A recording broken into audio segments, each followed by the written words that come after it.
हिमालय पे पेड़ हो तो गीत गाएंगी नदियाँ, गीत गाएंगी नदियाँ। पेड़ों पे चिड़िया है तो गीत गाएंगी नदियाँ, पेड़ों पे चिड़िया है तो गीत गाएंगी नदियाँ। माँ की लोरी जैसे होते हैं नदियों के गीत। नमस्कार, संपादकीय न्यूज़ चैनल में आपका स्वागत है और मैं हूं डॉक्टर हरीश चंद्र लखेड़ा। बात करते हैं उत्तराखंड के उपचुनाव की। चंपावत विधानसभा से मुख्यमंत्री पुष्कर सिंह धामी भारी बहुमत से चुनाव जीत गए हैं, उनको बधाई। यह वो जो दूसरी पारी खेल रहे हैं मुख्यमंत्री के तौर पर, यह उनके लिए एक बड़ी चुनौती है और उनकी जो चुनौतियां हैं मैं उन्हीं पर बात करूंगा। सबसे पहले तो ये कि जो दूसरे कार्यकाल में उन्होंने कॉमन सिविल कोड यानी जो समान नागरिक संहिता की जो बात की है, उन्होंने जो ये कमेटी भी बिठा दी और उस पर जो पहल की है, उसके लिए उनको बधाई। वो बधाई के पात्र हैं क्योंकि इसकी देश भर में बहुत पहले से मांग हो रही इस कानून की और उत्तराखंड ने इसकी पहल की है। यह स्वागत योग्य कदम है। लेकिन मामला इतना ही नहीं है। धामी जी को उत्तराखंड में जो वहाँ के जंगलों में लोगों की जो वन पंचायत, ग्राम पंचायत या जो खाली पड़ी ज़मीन है, उस पर जो दरगाहें, मज़ारों की जो एक जंगल उगाया है, उस पर भी अंकुश लगाना होगा। एक सबसे बड़ी चुनौती उनकी यही है क्योंकि वहाँ पर बड़ी संख्या में इस तरह के जो अवैध तरीके से वहाँ मज़ारें, दरगाहें बन रही हैं, उन पर कोई सरकारी तौर पर कुछ हो नहीं रहा है। बस जो आमतौर पर लोग कर रहे हैं वही काम इनको हटाने का वही हो रहा है। ये समझ नहीं आ रहा कि आखिर सरकार इस मामले में चुप क्यों है। एक तो बड़ी चुनौती है, उनको किसको कैसे कर सकते हैं। मुख्यमंत्री धामी की यह जो जीत है वो एक ऐतिहासिक जीत हम उसे कह सकते हैं क्योंकि अब तक के जो भी मुख्यमंत्री उपचुनाव लड़े, चाहे एनडी तिवारी हों या बीसी खंडूरी हों, विजय बहुगुणा हो, हरीश रावत हो, कोई भी भारी मत से इतने से नहीं जीता था। इसलिए अब इनके सामने, जनता के सामने अपने को एक प्रदर्शित करने का कि वो क्या क्या कर सकते हैं, कैसे कर सकते हैं, कितना बेहतर वो रिजल्ट दे पाएंगे, यह एक बड़ी चुनौती है। प्रधानमंत्री नरेंद्र मोदी पिछले दिनों कह चुके हैं कि उत्तराखंड को एक वो आदर्श राज्य बनाना चाहते हैं और ये बनेगा राज्य सरकार के ही जो वो काम करेगी और ये धामी मुख्यमंत्री जो है उनकी एक पहली चुनौती है।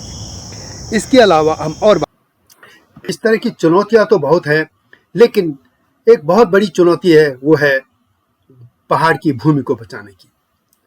महानगरों के जो प्रवासी और जो पहाड़ से आए पत्रकार हैं, उनसे मेरी इस बारे में बात हुई। दिल्ली में, बम्बई में, चंडीगढ़ में। दिल्ली में वरिष्ठ पत्रकार व्योमेश जुगरान और रोशन गौड़, मुंबई में केसर सिंह बिष्ट और चंडीगढ़ में वरिंदर सिंह रावत, इनसे बात हुई। और सबसे पहले सुन लेते हैं कि व्योमेश जुगरान इस बारे में क्या कहते हैं। कि भाई इतने आज जो चंपावत का नतीजा आया है और इतने जिसको कहना चाहिए कि बहुत ही बड़े मार्जिन से मुख्यमंत्री जी जो है धामी जी चुनाव जीते हैं, तो निश्चित रूप से आज पहाड़ ने जो है उनके प्रति एक बहुत बड़ा मतलब उनपे, उनके नेतृत्व पे या जिस तरह उस पर विश्वास जताया, ठीक है।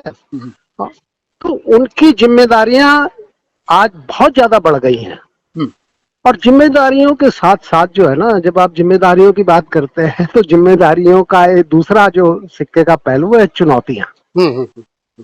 तो चुनौतियां भी उनके सामने अब बढ़ गई हैं कि मुख्यमंत्री जी को या धामी जी को सबसे पहले ये करना चाहिए कि 2018 का जो आपने भूमि कानून बनाया, आपकी ही सरकार ने बनाया भाई, ठीक है, मुख्यमंत्री आप नहीं थे,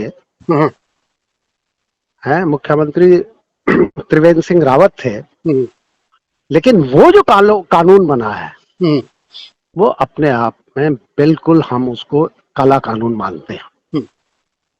इस कानून के तहत जो मतलब वो कानून क्या कहिए, कानून में जो संशोधन किए गए उसके तहत आप बगैर किसी बैरियर के बगैर किसी अवरोध के पहाड़ में कितनी भी जमीन खरीदने का कोई भी व्यक्ति बाहरी हो ये वो सब खरीदने का अधिकारी है। आप बताइए मुझे कि हिमालय मतलब अगर यहाँ से लेकर के उत्तराखंड जम्मू कश्मीर से लेकर के और मणिपुर तक और उस तक चले जाएं क्या नाम ये सारे नॉर्थ ईस्ट तक, किस राज्य में ऐसा कानून है? कहीं नहीं ना, कहीं नहीं है। हाँ।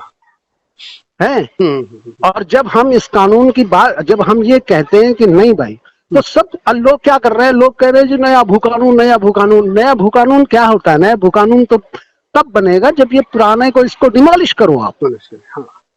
इसको पहले खत्म करो। 2018 में जो संशोधन किए आपने भू कानून में, ये अपने आप में मतलब बहुत बड़ा अपराध किया है पहाड़ के प्रति।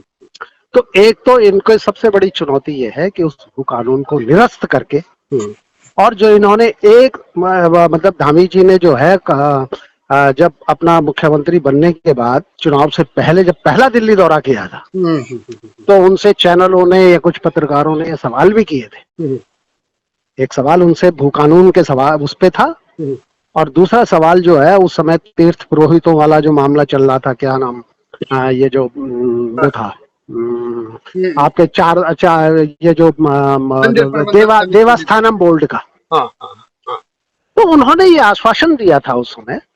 मुख्यमंत्री, मुझे बहुत अच्छी तरह याद है, मुख्यमंत्री बनने के बाद पहली दिल्ली यात्रा थी उनकी, दिल्ली दौरा था। तो उन्होंने ये कहा था कि ये सवाल मेरे जहन में हैं, और मैं इन सवालों को निश्चित रूप से मतलब इसको मतलब आप थोड़ा सा धैर्य रखिए, मैं इनको शॉर्ट आउट करूंगा, या जो भी इसका वो निकलेगा, हम इस पे ऐसा नहीं है कि बिल्कुल खामोशी ओढ़ लेंगे।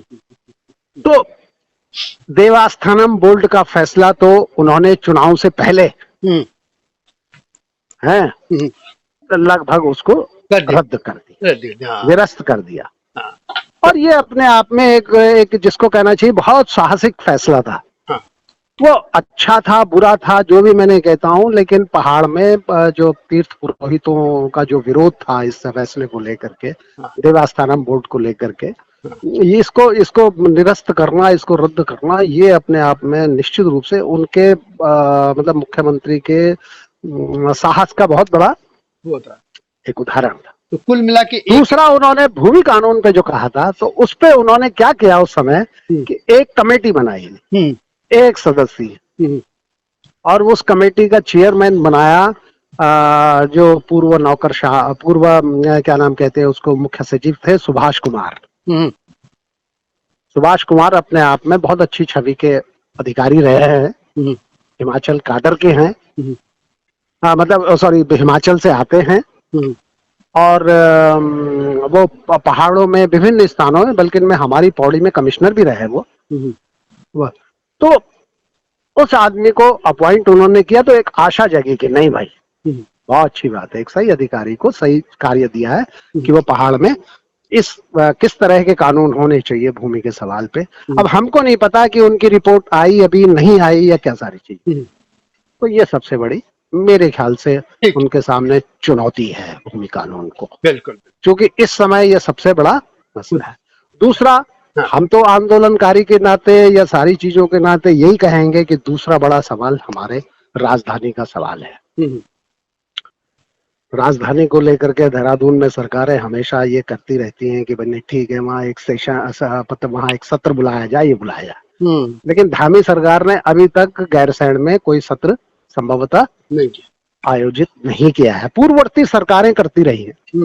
हम ये नहीं कहते कि तुरंत सारी चीजें हो जाएंगी, लेकिन अगर वहां सत्र आयोजित होते रहेंगे या वो एक तरह से ये लगता रहेगा कि यार ये इलाका कहीं ना कहीं मतलब सरकार के उसमें है, तो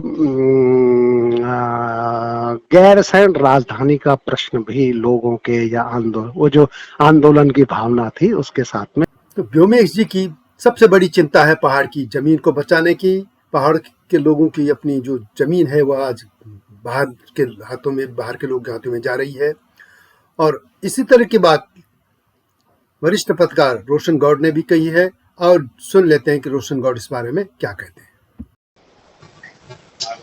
मुख्यमंत्री पुष्कर सिंह धामी चुनाव जीत के आगे हैं। और जैसा कि आपने देखा कि वो 93% उनको वोट मिला है, 55,000 वोटों से ज्यादा जीते हैं। इतनी बड़ी जीत उनकी हुई है, तो उनके सामने जो सबसे बड़ी चैलेंज है, वो चैलेंज ये है कि उत्तराखंड का जो एक एक टुकड़ा है, सड़क के किनारे है, वो दिल्ली से या दूसरे राज्यों के पूंजीपतियों ने जमीन खरीद ली है। और जो लोकल लोग हैं, उन्होंने या तो उनसे ज्यादा पैसे देके या डरा के धमका के उनसे जमीनें ले ली हैं। तो उत्तराखंड में भूमि कानून बनाना एक उत्तराखंड की जो अस्मिता का सवाल है, जिसके लिए वो राज्य बना, वही इसमें संकट में है। तो राज्य को बचाना है, ये उनके लिए सबसे बड़ी समस्या है कि क्या वो जो बाहर के उत्तराखंड के बाहर के लोग हैं, उनके हाथों में पूरी उत्तराखंड की कमान चली जाएगी, केवल नेता लोग होंगे और वहां चुनाव जीतेंगे, मंत्री बनेंगे, बाकी सारी जो अर्थव्यवस्था होगी वो बाहरी लोगों के हाथ में आ जाएगी। एक तो उनको ये उनके सामने बहुत बड़ी चुनौती रहेगी। दूसरी जो चुनौती है, जो हमारा युवा है, हम कहते हैं कि पहाड़ का पानी और जवानी पहाड़ का नहीं होता है, उसको हम कब तक रोक पाएंगे? क्योंकि आज भी हमारा जो युवा है वो पढ़ने के लिए, नौकरी के लिए उसको पहाड़ छोड़ के आना पड़ रहा है। आज हमारी कई गांव ऐसे हैं जहां लोग नहीं है, वो बंजर हो गए हैं, गांव टूट रहे हैं, घर मकान सब टूट गए हैं। और जो अभी 2011 की जो जनसंख्या जनगणना आई थी, उसमें तो जो चमोली है, पिथौरागढ़ ऐसे 2-3 जिले ऐसे थे जिनकी घटती हुई वृद्धि दर आई है, यानी जो उनकी जो जो जनसंख्या बढ़ी है वो ऋणात्मक हुई है। तो पहाड़ों से जनसंख्या का पलायन रोकना, जब तक उनको रोजगार नहीं मिलेगा वहां कैसे रोकेंगे? केवल रोजगार ही नहीं, वहां उनको पढ़ाई के लिए भी साधन, उनको जो पढ़ने लिखने के लिए वहां पे जो अच्छी शिक्षा मिले, मेडिकल की हो चाहे चाहे उनकी इंजीनियरिंग की हो, वो सब उनको उपलब्ध कराना, ये बहुत बड़ी चुनौती। दिल्ली की तरह मुंबई में भी पहाड़ की जमीन को बचाने की चिंता देखी गई। वरिष्ठ पत्रकार केसर सिंह बिष्ट, उन्होंने भी यही कहा। केसर सिंह बिष्ट सामाजिक कार्यों में भी बहुत एक्टिव रहते हैं, जो एक बम्बई में कौथिक जो होता है उसके सूत्रधार बिष्ट जी हैं। तो सुन लेते हैं बिष्ट जी मुख्यमंत्री धामी से क्या अपेक्षाएं करते हैं। चुनकर आ गए हैं, उनको बहुत बहुत बधाई हम प्रवासियों की ओर से और बहुत बहुत शुभकामनाएं। एक पत्रकार के नाते बॉम्बे से भी मैं उन्हें शुभकामनाएं देता हूं और एक प्रवासी के नाते भी बहुत सारी उम्मीदें हैं धामी जी से। और जिस तेवर में वो आए हैं मुख्यमंत्री बनकर पिछली बार भी और इस बार भी जो है जब वो लौट आए इतने बम्पर मार्जिन से जीत कर आए हैं, तो निश्चित रूप से हम सबकी बहुत सारी उम्मीदें हैं। स्पेशली प्रवासियों का बहुत बड़ा दर्द है कि स्थानीय स्तर पर वो हो नहीं रहा, जिसमें जो है बहुत कुछ होने की उम्मीद हम रखते हैं। और बाहरी घुसपैठ ज्यादा बढ़ गई, कम से कम घुसपैठ रोकी जाए। और प्रवासियों को इसलिए भी एक तो गिल्ट कॉन्शियस भी है प्रवासियों को कि हमने वो जमीन छोड़ दी मजबूरी में, हम रोजगार के लिए बॉम्बे, दिल्ली, बाहर विदेशों में भी चले गए। लेकिन दुख ये होता है कि हम तो जा नहीं पा रहे हैं, लेकिन हमारी जगह पे जो है कोई दूसरे लोग घुसपैठ कर रहे हैं। और ऐसी ऐसी आशंका प्रवासियों की, हम तो जा नहीं पा रहे हैं लेकिन उस जगह पर ऐसे लोगों की घुसपैठ बढ़ गई है जो शायद हम आगे हमारी जमीन छीन लेंगे। हम प्रवासियों की भागीदारी को धामी जी एक्सेप्ट करें, क्योंकि अभी तक ये देखा कि पिछले 21 साल की सत्ता के दौरान किसी भी सत्ता ने प्रवासियों को कभी काउंट नहीं किया। मेरा हमेशा ये मानना है कि प्रवासियों की अपनी भूमिका है, सशक्त भूमिका है। वो बौद्धिक संपत्ति उनके पास है, आर्थिक रूप से संपन्न है, बहुत कुछ कर सकते हैं प्रवासी उत्तराखंड राज्य में। लेकिन दुर्भाग्य से आज तक किसी भी नेतृत्व ने प्रवासियों को स्वीकार नहीं किया। और मैं प्रवासियों के नाते ही बोलूंगा निश्चित रूप से, क्योंकि प्रवासियों के नाते हमें इस बात का बहुत गहरा दर्द है, लगातार मंथन करते हैं, लेकिन हमारे बस में बहुत ज्यादा कुछ नहीं है करने के लिए, क्योंकि हमने वो जमीन बहुत पहले छोड़ दिया। अब लगता है कि वापस जाएं, लेकिन सवाल है कि वो प्लेटफॉर्म कभी सरकार की ओर से बनाया नहीं बनाया गया ना सरकार ने कभी हमें एक्सेप्ट किया। तो मुझे लग रहा है ये जो एक बड़ा गैप है, जो 60% की आबादी है, ऐसा मुझे लगता है कि मूल आबादी का 60% पहाड़ी आबादी आज बाहर विदेशों में बैठी है। और वो निश्चित रूप से उसमें एक बड़ा हिस्सा अपनी जमीन के लिए कुछ ना कुछ तो करना ही चाहता है। तो मुझे उम्मीद है कि जिस तेवर में धामी जी आए हैं और जैसे लोगों की उम्मीदें बढ़ी है, जैसा लोगों का उत्साह भी बढ़ा है, मुझे लगता है लोगों की बहुत ज्यादा उम्मीद है उनसे। और ऐसी उम्मीद है कि वो उस कसौटी पे खड़े उतरेंगे। लेकिन अपनी जमीन बचाना, अपनी संस्कृति बचाना, ये बहुत बढ़िया। अभी इसके बहुत सारे आयाम है, इस पर क्या चर्चा करें, लेकिन ये अब धामी जी को ही सोचना पड़ेगा कि संस्कृति कैसे बचेगी हमारे पहाड़ की, हम कैसे बचेंगे, प्रवासियों के नाते उनकी क्या भूमिका होगी, कैसे हम पूरा अपना उत्तराखंड का आभा मंडल बचेगा और बाहरी लोगों की घुसपैठ रुकेगी। कम से कम जो मूल बुनियादी मुद्दा है, दूसरे जो मुद्दे हैं, भू कानून के मुद्दे हैं, स्थायी राजधानी का मुद्दा है, तमाम जो मुद्दे जिसमें सालों से लोग मुखर है अपनी बात रख रहे हैं, उन मुद्दों पर वो कितना करेंगे, क्या करेंगे, इसका आकलन तो हम क्या कर सकते हैं, लेकिन अपेक्षा जरूर है कि वो उन मुद्दों को भी हल करें जितना उनसे संभव हो सकता है। हम हिमाचल की तरह कठोर कानून लाने की बात पहाड़ के लोग करते रहे, प्रवासी हो या कोई भी, और इस तरह की ही मांग लगभग सभी पत्रकारों ने बातचीत में कही। चंडीगढ़ में वरिष्ठ पत्रकार बरिंद्र रावत इस बारे में क्या कहते हैं, जरा आप इनको भी सुन लीजिए। सरकार के सामने सबसे बड़ी चुनौती तो एक पलायन को रोकना होगा। पलायन के साथ साथ रोजगार उत्तराखंड में एक बड़ा मुद्दा है। अगर रोजगार लोगों को मिलेगा तो पलायन खुद ब खुद रुक जाएगा। इसके साथ साथ इंफ्रास्ट्रक्चर डेवलपमेंट, सरकार ने अभी जो अपना चार धाम यात्रा का रूट स्टार्ट किया है, उसको देखते हुए पर्यावरण के क्षेत्र में भी कई उम्मीदें बढ़ी है, कई नए निवेश के दरवाजे खुले हैं। लेकिन ये तभी तक संभव हो पाएगा, तभी तक यथार्थ इस पे काम हो पाएगा जब तक यह पलायन और रोजगार को सरकार मजबूती से कदम उठाते हुए इस पे काम करेगी। और एक उसका है भूमि कानून की भी लोग मांग करते हैं, उसको लेकर आप क्या सोचते हैं? भूमि कानून पे सरकार को काम करना चाहिए, क्योंकि अगर भूमि कानून पे काम होगा तो ये होगा कि बाहरी लोगों को, जो अभी उत्तराखंड के लोग तो पलायन कर रहे हैं, नीचे से लोग ऊपर जाकर जमीनें खरीद रहे हैं और उन नए नए रोजगार स्थापित कर रहे हैं। अगर इस पे रोक लग जाएगी तो उत्तराखंड के लोगों के सामने भी एक चुनौती होगी कि अपनी जमीन पे अपना खुद रोजगार पैदा करेंगे, तो उनके सामने एक अच्छा अवसर उनको मिलेगा। जी चलिए, thank you Rao ji, thank you. इस तरह हम देखते हैं कि दिल्ली हो, मुंबई हो, चंडीगढ़ हो, हर जगह एक ही मांग है, और वो सबसे बड़ी मांग है भूमि कानून लाने की। इनके अलावा और भी उनकी चुनौतियां हैं, जरा इस पर भी बात कर लेते हैं, बातों पर बात करते हैं। एक बड़ी वो जो है वो है वहाँ की अर्थव्यवस्था। प्रदेश जो है करीब 65,000 करोड़ के कर्ज में डूबा है। जो 20-22 साल पहले राज्य बना था और जब बंटवारा हुआ था तो उत्तराखंड के हिस्से में लगभग 3,500 करोड़ का जो कर्ज आया था वो बढ़ते बढ़ते 65,000 करोड़ हो चुका है। अब इस कर्ज में भी, और जो कर्ज में डूबे राज्य को ये कैसे एक बेहतर राज्य बना पाएंगे जिसमें सारी सुविधाएं लोगों को पहुंचे, गांव-गांव तक पहुंचे। उन्होंने जो चुनावी वादे किए हैं सिलेंडर देने की महिलाओं की या और भी जो कुछ है, वो कैसे होगा ये उनको देखना होगा। एक बड़ी जो प्रॉब्लम है जो पहाड़ की हमेशा रही है, वो राज्य बनने के बाद और बढ़ी है, वो है पलायन। लगभग 1,500 गांव उत्तराखंड के भुतवा हो चुके हैं। इन गांवों को कैसे बसाया जाए ये देखने की बात होगी। इसके अलावा जो शिक्षा और स्वास्थ्य, आज भी जो लोग पलायन कर रहे हैं उनकी एक सबसे बड़ी यही है कि उनके बच्चों को बेहतर शिक्षा की वहाँ व्यवस्था नहीं हो पाई है, और इसके अलावा उनको जो स्वास्थ्य होने चाहिए, स्वास्थ्य की सुविधाएं वो भी नहीं है। आज भी गांव में न डॉक्टर जाना चाहते हैं। जो हालत राज्य बनने से पहले थे वो आज भी हैं, और आज भी सफदरजंग और दिल्ली के और एम्स को देख लीजिए, वहाँ भी पहाड़ से लोग यहाँ इलाज के लिए आ रहे हैं, जबकि एक एम्स जो है ऋषिकेश में बन चुका है।